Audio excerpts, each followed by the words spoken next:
ಒಬ್ಬ ವ್ಯಕ್ತಿ ಇನ್ನೊಬ್ಬನನ್ನ ಕೊಲೆ ಮಾಡ್ತಾನೆ. ಆದ್ರೆ ತಪ್ಪಿಸ್ಕೊಳ್ಳೋ ಬದ್ಲು ತಕ್ಷಣ ಪೊಲೀಸರಿಗೆ ಫೋನ್ ಮಾಡಿ, ನಾನು ಕೊಲೆ ಮಾಡಿದ್ದೀನಿ, ಬಂದು ನನ್ನನ್ನ ಅರೆಸ್ಟ್ ಮಾಡಿ ಅಂತ ಹೇಳ್ತಾನೆ. ಯಾಕೆ? ಈ ಒಂದು ಪ್ರಶ್ನೆ ನಮ್ಮನ್ನ ಬೆಳಗಾವಿ ಜಿಲ್ಲೆಯ ಸವದತ್ತಿ ತಾಲೂಕಿನ ಒಂದು ಸಣ್ಣ ಹಳ್ಳಿ ಹೂಲಿಕಟ್ಟಿಗೆ ಕರ್ಕೊಂಡು ಹೋಗುತ್ತೆ. ಹೌದು. ಅಲ್ಲಿ ನಡೆದಿದ್ದು ಒಂದು ಸಾಮಾನ್ಯ ಕೊಲೆ ಅಲ್ಲ. ಅಲ್ಲ. ಅದು ಬರೋಬ್ಬರಿ 10 ವರ್ಷಗಳಿಂದ ಮನಸ್ಸಲ್ಲೇ ಕುದಿಯುತ್ತಿದ್ದ ಸೇಡಿನ ಕಥೆಯ ಒಂದು ದುರಂತ ಅಂತ್ಯ. ಹೌದು, ನೀವೇಳಿದ್ ಸರಿ. ಇದನ್ನ ಮೇಲ್ನೋಟಕ್ಕೆ ನೋಡಿದ್ರೆ ಇದೊಂದು ಕ್ರೈಮ್ ಸ್ಟೋರಿ ಅಷ್ಟೇ. ಆದ್ರೆ ಇದರ ಆಳಕ್ಕಿಳಿದಾಗ ನಮ್ಗೆ ಕಾಣಿಸೋದು ಮಾನವ ಸಂಬಂಧಗಳ ಸಂಕೀರ್ಣತೆ. ದ್ವೇಷ ಅನ್ನೋದು ಒಬ್ಬ ಮನುಷ್ಯನ ಮನಸ್ಸಲ್ಲಿ 10 ವರ್ಷಗಳ ಕಾಲ ಹೇಗೆ ಜೀವಂತವಾಗಿರುತ್ತೆ ಮತ್ತು ಒಬ್ಬ 22 ವರ್ಷದ ಯುವಕನ ಮನಸ್ಸಲ್ಲಿ ಬಿದ್ದ ಗಾಯ ಅವನ 32ನೇ ವಯಸ್ಸಲ್ಲಿ ಅವನನ್ನ ಕೊಲೆಗಾರನಾಗಿ ಹೇಗೆ ಮಾಡುತ್ತೆ. ಈ ಘಟನೆಯನ್ನ ನಾವು ಈ ಎಲ್ಲ ಆಯಾಮಗಳಿಂದ ಇವತ್ತು ಸ್ವಲ್ಪ ಆಳವಾಗಿ ನೋಡೋಣ. ಸರಿ, ಹಾಗಾದ್ರೆ ಮೊದಲು ಆ ದಿನ ಏನಾಯ್ತು ಅಂತ ಶುರು ಮಾಡೋಣ. ನಮ್ಗೆ ಸಿಕ್ಕಿರೋ ಮಾಹಿತಿ ಪ್ರಕಾರ ಹೂಲಿಕಟ್ಟಿ ಗ್ರಾಮದಲ್ಲಿ, ಬೆಳಗಾವಿ ಜಿಲ್ಲೆ ಅಲ್ವಾ? ಹೌದು, ಬೆಳಗಾವಿ ಜಿಲ್ಲೆ. ಅಲ್ಲಿ 49 ವರ್ಷದ ಬಸಪ್ಪ ಹುಸ್ಮನಿ ಅನ್ನೋ ವ್ಯಕ್ತಿಯ ಕೊಲೆ ಆಗುತ್ತೆ. ಕೊಲೆ ಮಾಡಿದ ಆರೋಪಿ 32 ವರ್ಷದ ಈರಯ್ಯ ಮಠಪತಿ. ಇಲ್ಲಿ ವಯಸ್ಸಿನ ಅಂತರ ಬಹಳ ಮುಖ್ಯ. ನಾನು ಅದನ್ನೇ ಗಮನಿಸಿದ್ದು. ಸುಮಾರು 17 ವರ್ಷ. ಇದೇನು ಕ್ಷಣಿಕ ಕೋಪದಲ್ಲಿ ನಡೆದ ಘಟನೆ ಅಲ್ಲ ಅನ್ನೋದಕ್ಕೆ ಬಹುಶಃ ಇದೇ ಮೊದಲ ಸುಳಿವು. ಖಂಡಿತ. ಇಬ್ಬರು ನಡುವಿನ ವಯಸ್ಸಿನ ಅಂತರ ಇಲ್ಲಿ ಬಹಳ ಮುಖ್ಯವಾದ ಪಾತ್ರ ವಹಿಸುತ್ತೆ. ಯಾಕಂದ್ರೆ ಈ ಇಡೀ ಕಥೆಯ ಮೂಲ ಅದು ಇವತ್ತು ಶುರುವಾಗಿದ್ದಲ್ಲ, ಅದು ಇರೋದು 10 ವರ್ಷಗಳ ಹಿಂದೆ. 10 ವರ್ಷಗಳ ಹಿಂದೆ? ಹೌದು. ಆಗ ಆರೋಪಿ ಈರಯ್ಯನಿಗೆ ಸುಮಾರು 22 ವರ್ಷ ಇರ್ಬೋದು. ಅಂದ್ರೆ ಒಬ್ಬ ಯುವಕನಾಗಿ ಜಗತ್ತನ್ನ ಅರ್ಥ ಮಾಡ್ಕೊಳ್ಳೋ, ತನ್ನ ವ್ಯಕ್ತಿತ್ವವನ್ನು ರೂಪಿಸ್ಕೊಳ್ಳೋ ವಯಸ್ಸು ಅದು. ಆ ಸಮಯದಲ್ಲಿ ನಡೆದ ಒಂದು ಘಟನೆ ಅವನ ಜೀವನದ ದಿಕ್ಕನ್ನೇ ಬದಲಾಯಿಸಿಬಿಟ್ಟಿದೆ. ಹಾಗಾದ್ರೆ ಈ ಇಡೀ ದ್ವೇಷದ ಮೂಲ ಎಲ್ಲಿದೆ? ನಾವು 10 ವರ್ಷ ಹಿಂದೆ ಹೋಗ್ಲೇಬೇಕು ಈಗ, ಅಲ್ವಾ? ಏನಾಗಿತ್ತು ಆಗ? ವರದಿಗಳು ಹೇಳುವ ಪ್ರಕಾರ ಸುಮಾರು 1 ದಶಕದ ಹಿಂದೆ ಈಗ ಮೃತನಾದ ಬಸಪ್ಪ ಹುಸ್ಮನಿ, ಸರಿ, ಆತ ಆರೋಪಿ ಈರಯ್ಯನ ತಾಯಿಯ ಜೊತೆ ಊರ್ಬಿಟ್ಟು ಹೋಗಿದ್ದ. ಆದ್ಮೇಲೆ 10 ವರ್ಷಗಳ ಕಾಲ ಬಸಪ್ಪ ಆ ಹಳ್ಳಿಗೆ ವಾಪಸ್ ಬಂದಿರ್ಲಿಲ್ಲ. ಅಂದ್ರೆ ಇದ್ರ ಮೂಲ ಅಲ್ಲಿಂದ ಶುರುವಾಗುತ್ತೆ. ಎಕ್ಸಾಕ್ಟ್ಲಿ. ಇದನ್ನ ನಾವು ಕೇವಲ ಇಬ್ಬರು ವ್ಯಕ್ತಿಗಳ ನಡುವಿನ ಸಂಬಂಧ ಅಂತ ನೋಡಕ್ಕಾಗಲ್ಲ. ಒಂದು ಸಣ್ಣ ಹಳ್ಳಿಯ ಸಾಮಾಜಿಕ ವ್ಯವಸ್ಥೆಯಲ್ಲಿ ಇದು ಒಂದು ಕುಟುಂಬದ ಮರ್ಯಾದೆಯ ಪ್ರಶ್ನೆ ಆಗ್ಬಿಡುತ್ತೆ. ಅಂದ್ರೆ ಈರಯ್ಯನ ಪಾಲಿಗೆ ಇದು ತನ್ನ ತಾಯಿಯ ವೈಯಕ್ತಿಕ ವಿಷಯವಾಗಿ ಉಳಿದಿರ್ಲಿಲ್ಲ. ಬದಲಿಗೆ ಇಡೀ ಊರಿನ ಮುಂದೆ, ಸಮಾಜದ ಮುಂದೆ ತನ್ನ ಕುಟುಂಬಕ್ಕೆ ಆದ ಅವಮಾನ ಅಂತ ಕಾಡಿರ್ಬೇಕು. ಅದೂ ಅವನ ಆ ತರುಣ ವಯಸ್ಸಿನಲ್ಲಿ. ನಿಖರವಾಗಿ. ಆ ವಯಸ್ಸಲ್ಲಿ ಅವಮಾನ, ಕೋಪ, ಅಸಹಾಯಕತೆ ಇದೆಲ್ಲವೂ ಬಹಳ ತೀವ್ರವಾಗಿರುತ್ತೆ. ಪ್ರತಿದಿನ ಊರಿನ ಜನರನ್ನ ಎದುರಿಸುವಾಗ ಅವರ ಮಾತುಗಳಲ್ಲಿ, ಅವರ ನೋಟದಲ್ಲಿ ಎಲ್ಲದರಲ್ಲೂ ಇವನಿಗೆ ಆ ಹಳೆ ಘಟನೆ ನೆನ್ಪಾಗ್ತಾನೇ ಇರಬಹುದು. ಅಂದ್ರೆ ಬಸಪ್ಪ ಊರಿನಲ್ಲಿ ಇಲ್ದೇ ಇದ್ದಿದ್ದು ಆ ದ್ವೇಷವನ್ನ ಕಡಿಮೆ ಮಾಡ್ಲಿಲ್ಲ. ಇಲ್ಲ. ನನ್ ಪ್ರಕಾರ ಅದು ಆ ದ್ವೇಷವನ್ನ ಇನ್ನಷ್ಟು ದೊಡ್ಡದು ಮಾಡಿರಬಹುದು. ನೀವ್ ಹೇಳಿದ್ ಸರಿ. ಯಾಕಂದ್ರೆ ಕಣ್ಮುಂದೆ ಇಲ್ದ ಶತ್ರು ಮನಸ್ಸಲ್ಲಿ ಇನ್ನೂ ದೊಡ್ಡದಾಗಿ, ಇನ್ನೂ ಭಯಂಕರವಾಗಿ ಕಾಣ್ತಾನೆ ಅಲ್ವಾ? ಹೌದು. ತನ್ನೆಲ್ಲ ಕಷ್ಟಗಳಿಗೆ, ತನ್ನ ಕುಟುಂಬದ ಅವಮಾನಕ್ಕೆ ಆ ಒಬ್ಬ ವ್ಯಕ್ತಿಯೇ ಕಾರಣ ಅನ್ನೋ ಒಂದು ಚಿತ್ರಣ ಅವನ ಮನಸ್ಸಲ್ಲಿ ಗಟ್ಟಿಯಾಗಿ ಬೇರೂರಿರಬಹುದು. ಇಲ್ಲಿ ನಾವು ಒಂದು ರೀತಿಯ ಮಾನಸಿಕ ವಿಷದ ಬಗ್ಗೆ ಮಾತಾಡ್ತಿದ್ದೀವಿ. 10 ವರ್ಷಗಳ ಕಾಲ ದ್ವೇಷ ಅನ್ನೋ ವಿಷವನ್ನು ಮನಸ್ಸಲ್ಲಿಟ್ಕೊಂಡ್ರೆ ಅದು ನಿಧಾನವಾಗಿ ಅವರ ಇಡೀ ವ್ಯಕ್ತಿತ್ವವನ್ನೇ ಆಕ್ರಮಿಸ್ಕೊಳ್ಳುತ್ತೆ. ಅವರ ಪ್ರತಿಯೊಂದು ಯೋಚನೆಗೂ ಅದೇ ಮೂಲ ಆಗ್ಬಿಡತ್ತೆ. ಮನಃಶಾಸ್ತ್ರದಲ್ಲಿ ಇದನ್ನ ರೂಮಿನೇಷನ್ ಅಂತ ಕರೀತಾರೆ. ಅಂದ್ರೆ ಒಂದೇ ನಕಾರಾತ್ಮಕ ವಿಷಯದ ಬಗ್ಗೆ ಮತ್ತೆ ಮತ್ತೆ ಯೋಚಿಸಿ ಅದನ್ನೇ ದೊಡ್ಡದು ಮಾಡ್ಕೊಳ್ಳೋದು. ಈರಯ್ಯನ ಮನಸ್ಥಿತಿ ಬಹುಶಃ ಹೀಗೇ ಆಗಿರ್ಬೋದು.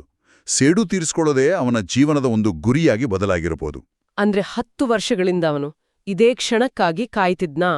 ಬಸಪ್ಪ ವಾಪಸ್ ಬರೋದನ್ನೇ ಕಾಯ್ತಿದ್ನಾ? ಇರ್ಬೋದು. ಅಥವಾ ಬಸಪ್ಪ ವಾಪಸ್ ಬರ್ತಾನೆ ಅಂತ ಅವನಿಗೆ ಗೊತ್ತೇ ಇರ್ಲಿಕ್ಕಿಲ್ಲ.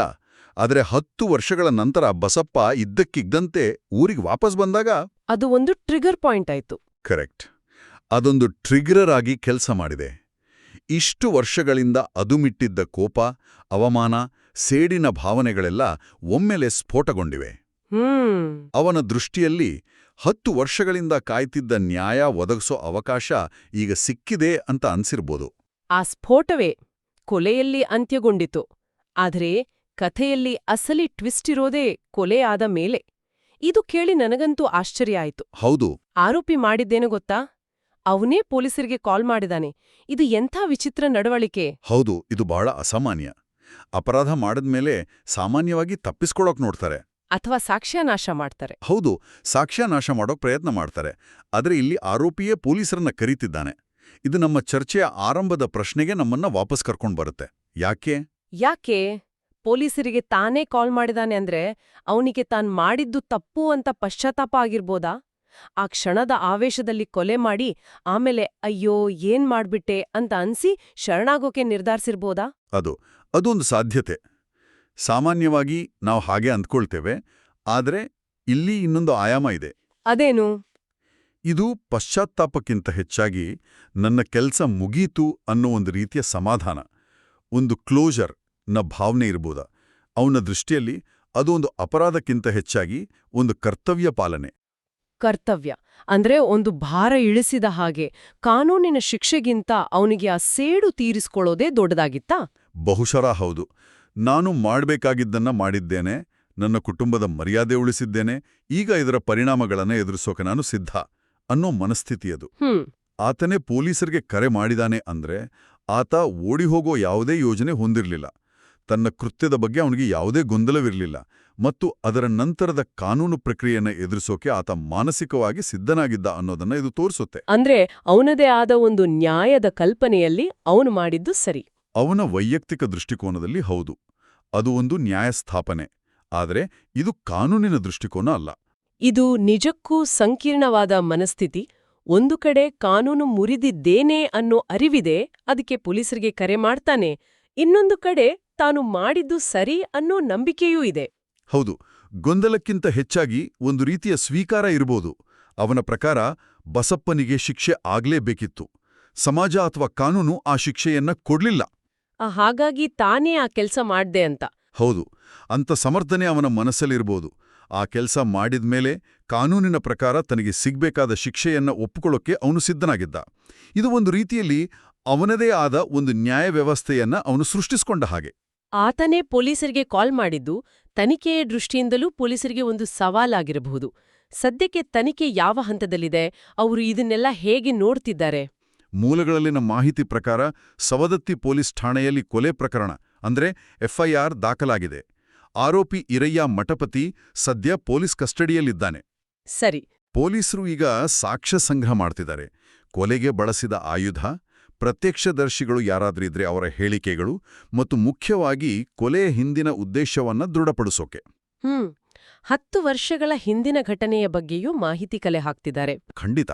ಅವರು ಇರಯ್ಯನ ಕುಟುಂಬದವರನ್ನ, ಬಸಪ್ಪನ ಕುಟುಂಬದವರನ್ನ ಮತ್ತು ಹಳ್ಳಿಯ ಜನರನ್ನ ವಿಚಾರಿಸಿ 10 ವರ್ಷಗಳ ಹಿಂದೆ ನಿಜವಾಗಿ ಏನಾಗಿತ್ತು, ಅದಾದ್ಮೇಲೆ ಇರಯ್ಯನ ನಡವಳಿಕೆ ಹೇಗಿತ್ತು, ಬಸಪ್ಪ ವಾಪಸ್ ಬಂದ್ಮೇಲೆ ಏನಾದ್ರೂ ಜಗಳ ಆಗಿತ್ತಾ, ಈ ಎಲ್ಲಾ ಅಂಶಗಳನ್ನ ಪರಿಶೀಲಿಸಬೇಕಾಗುತ್ತೆ.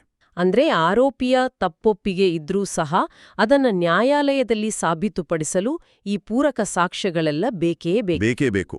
ಶೀಘ್ರದಲ್ಲೇ ನ್ಯಾಯಾಲಯಕ್ಕೆ ಆರೋಪ ಪಟ್ಟಿ ಅಂದ್ರೆ ಚಾರ್ಜ್ ಶೀಟ್ ಸಲ್ಲಿಸೋ ನಿರೀಕ್ಷೆ ಇದೆ. ಒಟ್ಟಾರೆಯಾಗಿ ನೋಡಿದ್ರೆ ಹೂಲಿಕಟ್ಟಿಯಲ್ಲಿ ನಡೆದ ಈ ಘಟನೆ ಒಂದು ಕ್ಷಣದ ಆವೇಶದ ಕಥೆಯಲ್ಲ.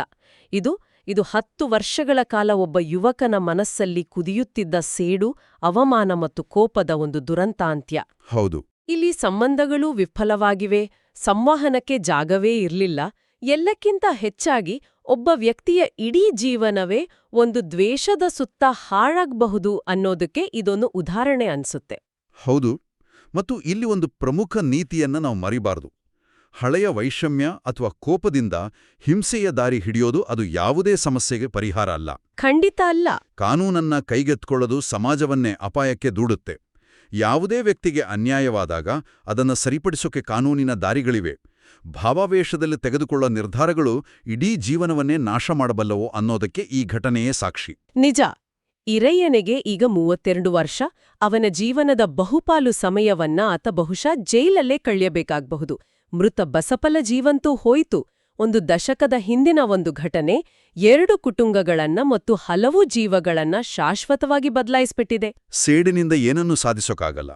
ಇಲ್ಲಿ ಇರಯ್ಯ ತನ್ನ ಸೇಡು ತೀರಿಸಿಕೊಂಡಿರ್ಬೋದು, ಆದ್ರೆ ಅವನು ಗೆದ್ನಾ? ಇಲ್ಲ, ಖಂಡಿತ ಇಲ್ಲ. ಖಂಡಿತ ಇಲ್ಲ. ಅವನು ತನ್ನ ಭವಿಷ್ಯವನ್ನೇ ಕಳ್ಕೊಂಡ. ಮೃತನ ಕುಟುಂಬ ಒಂದು ಸದಸ್ಯನನ್ನ ಕಳ್ಕೊಂಡಿತು. ಕೊನೆಗೆ ಉಳಿವಿದ್ದು ಕೇವಲ ನೋವು ಮತ್ತು ವಿಷಾದ ಮಾತ್ರ. ಈ ಚರ್ಚೆಯ ಕೊನೆಯಲ್ಲಿ ಕೇಳುಗರಿಗೆ ಆಲೋಚಿಸಲು ಒಂದು ಅಂತಿಮ ಪ್ರಶ್ನೆಯನ್ನು ಬಿಡಲು ಬಯಸುತ್ತೇನೆ. ಒಂದು ದಶಕದಷ್ಟು ದೀರ್ಘಕಾಲದ ನಂತರ ನ್ಯಾಯ ಅನ್ನೋದರ ಅರ್ಥವೇನು ಮತ್ತು ಒಬ್ಬ ವ್ಯಕ್ತಿಯು ತನಗೆ ಅಥವಾ ತನ್ನ ಕುಟುಂಬಕ್ಕೆ ತೀವ್ರವಾದ ಸಾಮಾಜಿಕ ಅವಮಾನ ಅಥವಾ ಅನ್ಯಾಯವಾಗಿದೆ ಅಂತ ಭಾವಿಸಿದಾಗ ನಮ್ಮ ಸಮಾಜ ಮತ್ತು ಕಾನೂನು ವ್ಯವಸ್ಥೆ ಆತನಿಗೆ ಯಾವ ರೀತಿಯ ಭರವಸೆಯನ್ನ, ಯಾವ ರೀತಿಯ ಸಮಾಧಾನವನ್ನ ನೀಡಬೇಕು? ಇದರಿಂದ ಆತ ಕಾನೂನಿನ ಕೈಗೆತ್ತುಕೊಳ್ಳುವ ದಾರಿ ಹಿಡಿದೇ ಇರಬಹುದು.